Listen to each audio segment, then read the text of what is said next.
On the right, we have the X7. On the left is the X7 Pro, and I have both running at 4K 30.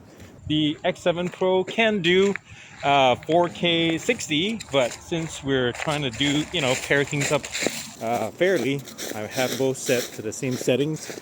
And let's have a look at how stabilization works on both. I'm running down my trail here. It can get kind of slippery and rocky, so I'm just gonna mosey my way down here, but you can see how the OIS as well as EIS combo works together.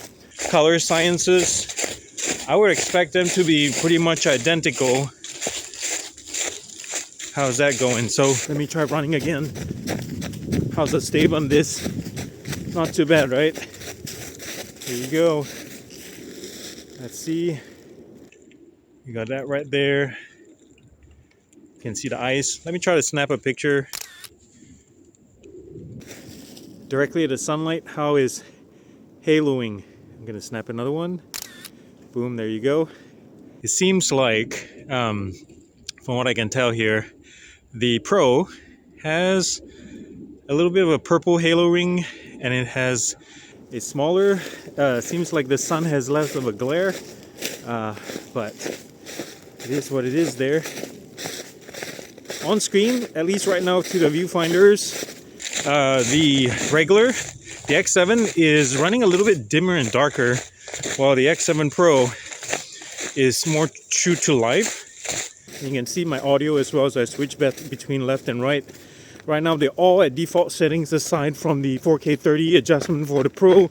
Again, I did that so we have some fair ground between the two, because the regular Pro or the regular X7 doesn't do 60 frames per second. All right, now we're testing the selfie cameras. How's the red on this canoe looking like? So on the screen right now, the Pro looks more true to life than the more washed out version on the regular X7. Anyways, we're checking out the EIS on this, image quality, background blur, exposure, and all that such. And you can tell me what you think down below. Now we're in the bright sunlight. At face value right now through the viewfinder, the exposure is more spot on the Pro. Well, it's quite washed out on the regular X7, but we'll see once everything, the processing is done, the final results that you will see, whether there's any difference there. But what I'm seeing right now is quite a big difference. So in terms of composing your shot, the Pro gives you more realistic feedback. Now we're focusing on this tree trunk right here, and in terms of detail and exposure and just color, both are pretty spot on. And from what I can see, the bokeh, let's see, the Pro is nice, and also the regular one is nice as well.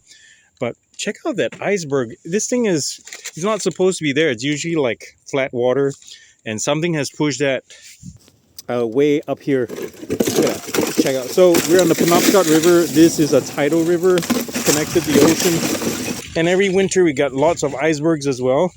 But I've never seen one this big, this close, which is really darn awesome. And there's more over there as well. Anyways, what do you think of the quality of the video? Again, I'm going to point at the sun. There's a bigger glare, at least on the display on the X7, and a much nicer sunshine, just glow on the Pro. So whatever it's worth.